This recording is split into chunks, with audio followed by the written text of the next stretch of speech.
오늘부터 이제 성막에 관한 말씀을 나눕니다. 출애굽기가 두 가지로 이루어져 있다고 그랬습니다. 하나는 출애굽이고 또 하나는 성막입니다. 그래서 오늘부터 성막이 계속 나옵니다. 25장부터 40장까지. 오늘은 이제 설계도를 하나님이 보여주시고요. 저 뒤쪽으로 가면은 그 설계도로 또 만든 것을 또 한번 반복을 합니다. 두 가지를 비교해서 보면은 문장이 거의 같아요. 성막에 대해서 어떤 말씀을 들었는지는 저는 좀 알기가 어렵죠. 전에 목사님이 성막 설교를 어떻게 하셨는지도 잘 모르겠고요.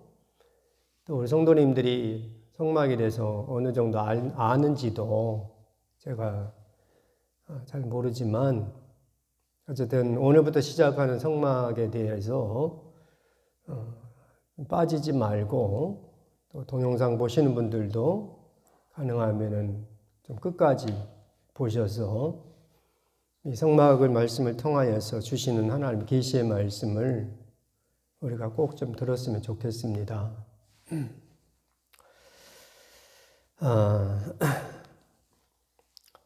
하나님이 성막을 이제 설계도를 주시는데요. 이제 전체적인 것을 한번 설명을 드리고 오늘 25장에 있는 것의 말씀을 한번 드리겠습니다. 전체적으로는 뜰이 있죠. 큰 뜰이 있습니다. 그것은 또 나중에 말씀드리기로 하고요. 그리고 그 안에 이제 집이 있는 거예요. 이것이 성막입니다. 내일 이제 이 성막의 그 규모를 내일 말씀드리고요. 그 성막이 두 개로 나눠지는 거예요. 성소와 지성소로 이렇게. 성소 안에는 뭐가 있느냐? 성소와 지성소는 휘장으로 이렇게 나뉘어져요. 휘장. 청색, 자색, 홍색, 배실 이걸로 만들어진 그룹 모양을 수를 놓아요. 그래서 이렇게 딱 가림막을 하는 겁니다. 구분지어 놓은 겁니다. 그리고 그 가름막을 무엇으로 연결하냐? 이렇게 기둥을 세워가지고 기둥 4개를 세워요. 그 기둥하고 휘장을 갈고리로 묶어가지고 요즘식으로 생각하면 잡아라를 이해를 하면 돼요. 기둥을 접었다 폈다 이렇게 하면은 들어갈 수 있고 아무튼 그렇게 해서 성소와 지성소를 이렇게 나눕니다. 성소 안에는 성소와 지성소를 구분하는 바로 그 휘장이 있는 곳에는 분향단이 놓이고요. 그리고 북쪽에는 북쪽 윗부분으로는 떡상이 놓이고 그 반대편 남쪽에는 금등대가 놓입니다. 그러니까 성소에는 분향단과 또 떡상 그리고 금등대. 성막 안에는 창문이 없어요. 빛이 들어오질 않습니다. 그래서 등대가 필요한 거예요. 그리고 이제 중요한 것이 오늘 우리가 함께 나눈 말씀이기도 한데 지성소 안에는 궤가 놓여 있습니다. 궤. 언약궤라고 그러죠. 언약궤의 규모가 10절에 이렇게 나옵니다. 10절 같이 한번 읽겠습니다. 10절. 그들은 조각목으로 궤를 짜되 길이는 2규빗 반, 너비는 1규빗 반, 높이는 1규빗 반이 되게 하고 궤입니다. 궤, 상자. 궤가 상자죠. 그 규모가 어떻게 되냐? 길이가 2규빗 반이죠. 규빗은 이 팔꿈치에서부터 손가락 끝까지 여기를 규빗이라 합니다. 요 1규빗이에요. 그러니까 2규빗 반이니까 이게 2개 반이 들어가는 거예요. 그러니까 요 지금 성찬상 요것이 이렇게 하면은 조금 해서 요 정도 길이 정도로 생각을 하시면 돼요. 그 다음에 폭은 한 규빗 반이니까 이렇게 해가지고 또 한 규빗 반, 이것보다 조금 넓은. 그러니까 언약궤가 요 성찬상 요거보다 조금 크다 이해를 하시면 돼요. 궤잖아요. 상자잖아요. 상자이니까 뚜껑이 있는 겁니다. 그 뚜껑을 무엇이 어떤 형상을 하고 있느냐? 두 그룹이라고 합니다. 두 그룹이 하나, 두 개의 그룹이 이렇게 이 뚜껑을 덮고 있는 거예요. 예. 한 번 더 확인을 해보죠. 17절부터 있죠. 17절. 순금으로 속죄소를 만들되 길이는 2규빗 반, 너비는 1규빗 반이 되게 하고. 그러니까 뚜껑이라는 것이 이제 그 2규빗 반, 너비가 1규빗 반, 폭이 1규빗 반 되니까 동일한 거죠. 예, 되게 하고. 금으로 그룹 둘을, 그룹은 천사를 이해를 하시면 돼요. 예, 히브리어로 그냥 그룹입니다. 그룹.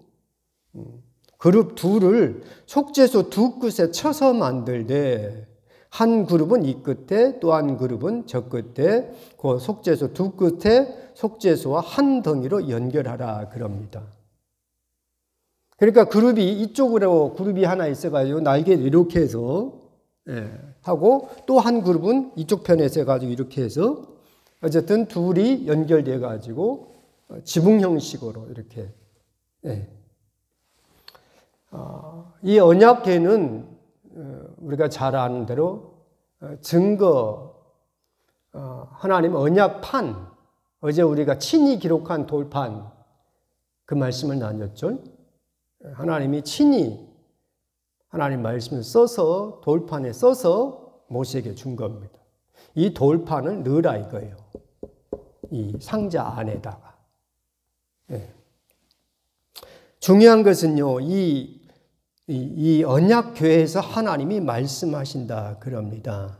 22절 같이 한번 읽죠. 22절. 거기서 내가 너와 만나고 속죄소 위, 곧 증거궤 위에 있는 두 그룹 사이에서 내가 이스라엘 자손을 위하여 네게 명령할 모든 일을 네게 이르리라. 그래서 상징으로 어쨌든 하나님이 친히 기록한 돌판을 요 상자 안에다 넣고 주님이 여기서 말씀하시겠다는 겁니다.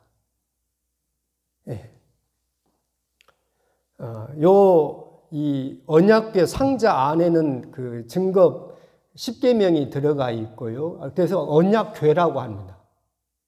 그리고 이 뚜껑을 속죄소, 죄가 없어지는, 죄를 속해주는 장소다 해서 속죄소 그렇게 합니다. 두 그룹이 이렇게 있는 요 위치를 속죄소라고 합니다. 그리고 또 오늘 본문에는 나오지 않지만은 또 신학적으로 어떻게 설명을 하냐, 시은좌 그래요. 은은 은혜 은자고 시는 베풀 시자입니다. 은혜가 베풀어지는 장소 해가지고 시은좌 이렇게 하나님이 지성소에서 하나님이 은혜를 베푼다. 여기서 하나님의 말씀이 선포가 된다 해서 시은좌 그렇게 합니다. 오늘 우리가 나눌 말씀은요. 8절입니다. 8절 같이 읽죠. 8절. 내가 그들 중에 거할 성소를 그들이 나를 위하여 짓되 그럽니다. 성막에서 제일 중요한 것이 이 8절 말씀입니다. 하나님이 거할 성소를 사람들에게 만들도록 하신 겁니다.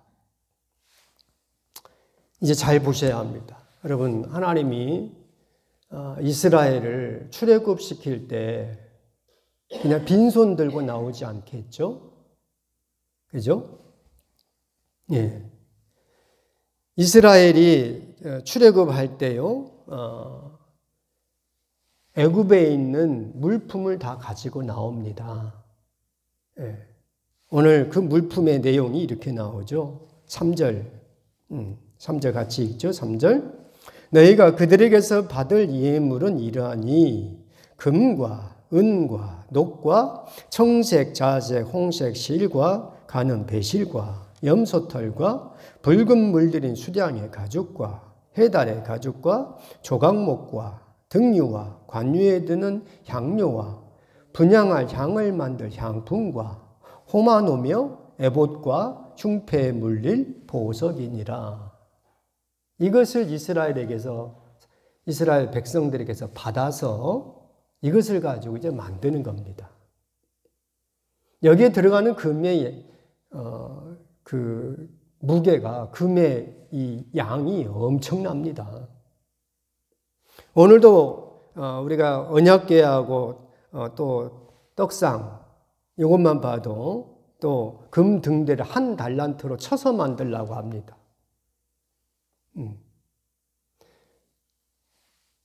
한 달란트를 약간씩 차이는 있는데요.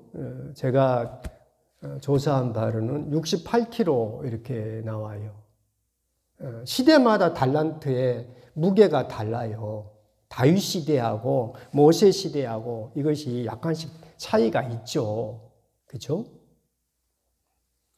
그래서 어떤 자료를 보면은 30kg를 한 달란트로 보기도 하고요. 또 제가 또 준비한 조사한 자료에는 60kg를 한 달란트로 봐요. 그러니까 금 등대를 이렇게 뭉퉁어리로 있는 거예요. 그래서 다 망치로 쳐가지고 등대 모양을 만들어요.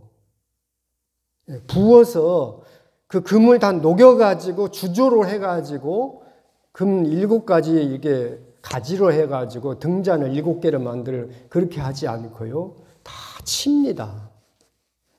이만한 돌덩어리 같은 것도 하나 가지고 다 쳐요. 그러니까 예를 들어서 이 흙을 쪼물락쪼물락 해가지고 뭐 모양을 만들지 않습니까? 그런 것처럼 하나로 다 연결되는 겁니다. 이게 금등대예요. 어쨌든 금의 양이, 그리고 언약궤, 또 떡상, 그 다음에 내일 또 우리가 말씀 나눌 터인데 요 옆에 기둥들, 뼈대 있죠? 이런 모든 것도 다 금으로 쌓아요. 그러니까 금의 양이 얼마나 많이 들어가겠습니까? 그렇죠? 어쨌든 중요한 것이 오늘 우리가 나눌 말씀입니다. 하나님이 이스라엘 가운데 거할 성소를 그들이 나를 위하여 짓는다 하는 겁니다. 예.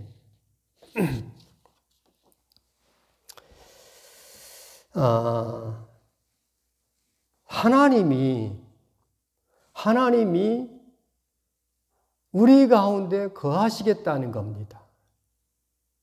이게 얼마나 몸둘 바를, 그렇죠? 하나님이 어떻게 우리 가운데 거하십니까? 모세조차도 하나님을 보지 못하죠.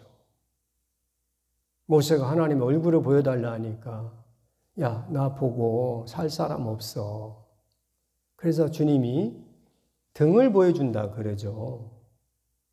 하나님이 등이 있고 우리 사람의, 그러니까 이해하기 쉽도록 하신 거죠. 무엇보다도 또 이사야 선지자의 영성도 대단하지 않습니까? 그 이사야 선지자가 성전에 가득한 하나님의 영광을 보고 나서 어떤 마음이 들었어요? 죽을 것 같았어요. 화로다 나여. 입술이 부정한 사람으로서 하나님의 영광을 보고 내가 어떻게 살 수 있을까? 죽을 것 같았어요. 그 이사야 6장에 있는 말씀이죠. 네. 그런데 그 영광스러운 하나님께서 이제 강림하시겠다는 겁니다. 임재하시겠다는 겁니다. 어디에? 이스라엘 가운데. 이스라엘 어디? 성막에 어디? 지성소에. 그러니까 대제사장이요, 1년에 한 번씩 지성소로 들어가는데 대제사장이 입는 옷에 방울을 달아요. 왜 방울을 답니까? 그 안에 들어가서 움직이면 방울 소리가 나는 거예요. 움직이면은 방울 소리가 나면 움직인다는 것이 움직인다는 것은 뭐예요? 살아 있다는 겁니다. 무슨 말이에요? 자칫 잘못하면은 죽을 수도 있다는 겁니다. 그래서 대제사장이 입는 옷을 따로 만들어요. 그것도 우리가 또 말씀 나누기로 하고요. 오늘 우리가 나눌 말씀이 이겁니다. 하나님의 엄청난 영광과 하나님의 거룩이 임재하신다는 겁니다. 인간이 감당할 수가 없습니다. 실제로 신약에서 주님께서, 예수님께서 변화산에서 변화되시죠. 그죠? 얼굴이 해같이 빛나고. 네. 주님이 입고 있는 옷조차도 요한 사도님께서 얘기해 주신 것은 사람이 그렇게 희게 깨끗하게 빨 수가 없을 정도로 주님이 입고 있는 옷조차도 그렇게 변화됐죠. 베드로는 이것이 너무너무 황홀해서 그냥 여기에 삽시다 그러죠. 여기 있는 것이 좋사오니 내가 초막 셋을 지어서 하나는 주님이 거하시고 하나는 모세와 엘리야가 있도록 해서 그냥 이 산에서 삽시다 이렇게. 그 영광이 얼마나 대단한지. 오늘 주님께서 내가 그들 중에 거할 성소를 그들이 나를 위하여 짓는다 그럽니다. 하나님이 거하시는 성소를 이스라엘을 통하여서 짓도록 허락을 하셨다 이겁니다. 놀랍고 감사한 거죠. 우리가 절대로 감당할 수 없는데 내가 하나님이 있을 성소를 내가 만들겠다 하면 이건 안 되는 거예요. 있을 수가 없는 겁니다. 그런데 하나님이 허락을 해 주신 겁니다. 지을 수 있도록. 그리고 다 준비해 주셨어요. 출애굽할 때 이스라엘이 빈손으로 나오지 않고 애굽의 물품을 취해 가지고 나오는데 그 이유가 있죠. 목적이 있죠. 무엇을 만들기 위하여서? 성막을 만들기 위해서. 그렇죠? 12장 36절 한번 읽어보겠습니다. 한 번 더. 12장 36절에 같이 한번 읽죠. 12장 36절 여호와께서 애굽 사람들에게 이스라엘 백성에게 은혜를 입히게 하사 그들이 구하는 대로 주게 하심으로 그들이 애굽 사람의 물품을 취하였더라 그럽니다. 이렇게 해서 가지고 나온 거예요. 호마노라고 하는 보석은 정말 대단한 겁니다. 네. 각종 금을, 은, 놋, 조각목 다 가지고 나와요. 그리고 그것을 가지고 성막을 짓는 거예요. 오늘 우리가 하나님이 거하시는 성소 되기 위하여서 내가 주님 앞에 쓰임을 받을 수 있다고 하면요. 너무너무 감사한 겁니다. 주님이 내 안에 좌정하시겠다 하는 것은 엄청난 축복입니다. 말로 할 수가 없어요. 감당할 수가 없습니다. 그렇지 않습니까? 그런데 우리가 예수님을 영접하면요. 주님이 내 안에 거하십니다. 아멘. 내가 주님을 믿으면요. 하나님이 내 안에 거하십니다. 그래서 우리가 뭐가 되는 거예요? 성전이 되는 겁니다. 오늘 본문에는 나오지 않지만 이미 우리가 말씀을 통하여 다 아는 것이죠. 주님의 보호자가 이 땅 가운데 임재합니다. 할렐루야. 내가 그들 중에 거할 성소를, 하나님이 우리 가운데 거할 성소를 그들을 통하여, 이스라엘 통하여, 교회를 통하여서 만들겠다 하십니다. 오늘 우리가 기억을 해야 할 것이 그겁니다. 히브리서 4장 16절 말씀이죠. 그러므로 우리는 긍휼하심을 받고 때를 따라 돕는 은혜를 얻기 위하여 은혜의 보호자 앞으로 날마다 어떻게 나아갈지니라. 때를 따라 돕는 은혜를 얻기 위하여 은혜의 보좌 앞에 날마다 나아가기 시작하면요, 내 안에 성소가 딱 마련이 돼요. 하나님이 계심을 알게 됩니다. 오늘 새벽에 나와서 주님이 내 안에 계시는구나, 이것만 확실하게 내가 알고 가면요, 오늘은 최고의 날입니다. 새벽기도 최고의 날이에요. 제가 발포기에 와가지고 새벽기도를 강조하지만 주님이 내 안에 거하시는구나, 이것이 알려져요. 이게 보여요. 이것만 황 목사가 보인다고 해가지고 보여지는 게 아니죠. 본인 스스로가 알게 되지요. 그것을 가능하게 한 것이 8절입니다. 내가 그들 중에 거할 성소를 그들이 나를 위하여 짓는다 그럽니다. 하나님이 허락을 해 주신 거예요. 그러므로 우리가 오늘 은혜의 보좌 앞으로 나아가기 시작하면요, 하나님이 계시구나, 하나님이 살아계시구나, 하나님이 살아계시구나.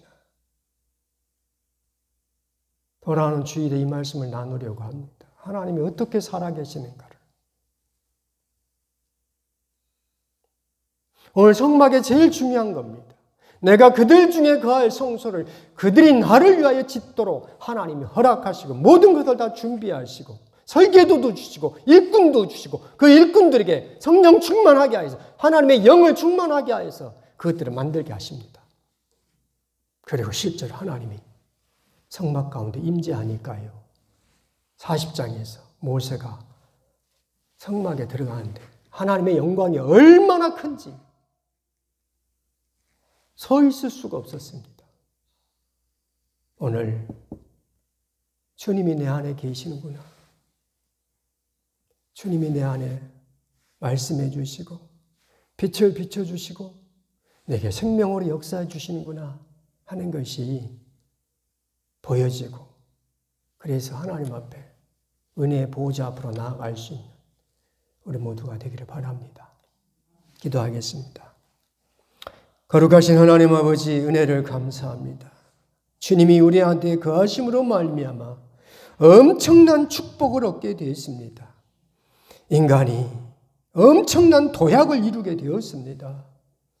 하나님 아버지, 그동안 우리는 이 세상 일 때문에 자꾸만 하나님의 영광을 가리게 돼서 알지 못하고 염려 근심으로 싸움과 다툼으로 악의 다툼하면서 정말 하나님의 영광을 잃어버릴 때가 많았는데, 이제 오늘 하나님, 내가 그들 중에 거할 성소를 그들이 나를 위하여 짓는다 하는 이 말씀 붙잡고 날마다 주님의 성전된 삶을 살아갈 수 있는 우리 모두가 다 되게 하여 주시옵소서.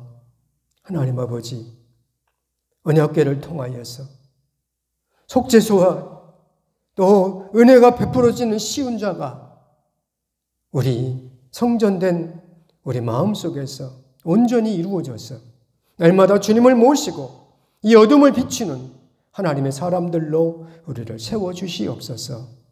은혜의 보좌 앞에 담대히 나아갈 수 있는 우리 모든 성도들이 되게 하여 주옵소서. 예수님의 이름으로 기도드립니다. 아멘.